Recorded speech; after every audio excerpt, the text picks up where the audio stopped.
Hi, my name is Charlie McGrath. I'm the founder of WideAwakeNews.com. I'm the host on the one and only Rinse Radio Network, and I am the co-founder of the weekly program Doomcast, as well as the host of Sibel Edmonds' Boiling Frog Posts on Point. My title is taking up too much of the video these days. I want you all to realize that if you're watching these videos now, you didn't wait for a commercial to play. You didn't have a banner pop up, and that is completely 100% on your guys' request to get rid of the advertising on these videos. Now, the only way this channel makes it what we pay for what we do is the advertising dollars that we get from Google for running those ads. Every commentary video that you've seen for nearly the last month has not had advertising on it. And I ask you, if you find value in these, if you find value in what we do at Doomcast or what we do at rinse.com, to please do what you can do to contribute to help keep truly independent media flowing. All right, that's my pitch. I want to get into the story, though. Ukraine today, this very morning, a pipeline exploded. Not just any pipeline inside of Ukraine, a Russian pipeline that was carrying gas to many regions throughout Europe.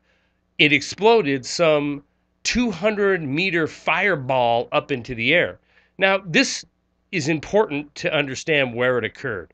It was in the central of Ukraine. It wasn't in the far east where the fighting is going on, where the so-called terrorists, which some call terrorists, some call pro-Russian separatists, are fighting to maintain control of land. This happened deep in the interior, absolutely no question about it, that it was in Kiev-controlled territory. What's interesting about it is when the explosion first occurred, it was initially blamed on a depressurization in the line caused this explosion, 200-meter fireball.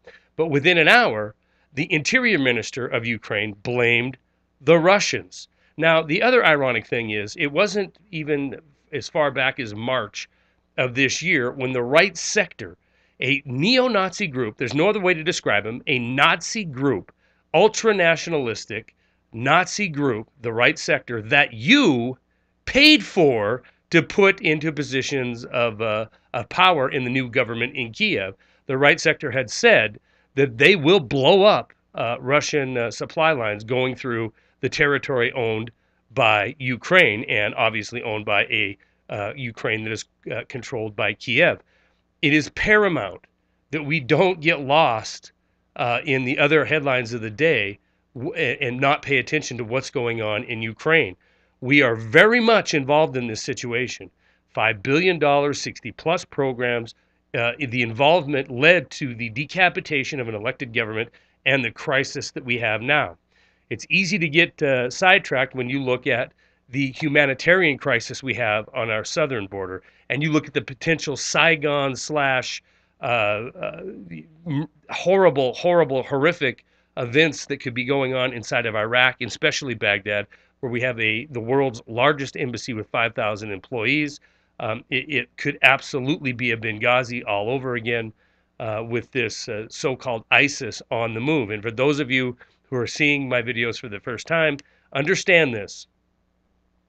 ISIS is roaming through Iraq in large part on your dime, driving our equipment, firing our weapons, or at least weapons that we help facilitate the so-called freedom fighters inside of Syria to acquire. They've lost that war inside of Syria. Assad won. Assad's not going anywhere. Even though we drew red lines and we talked about he's the next Adolf Hitler, he's not going anywhere.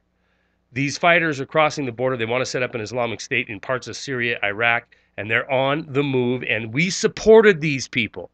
We supported these guys when they were fighting against Assad.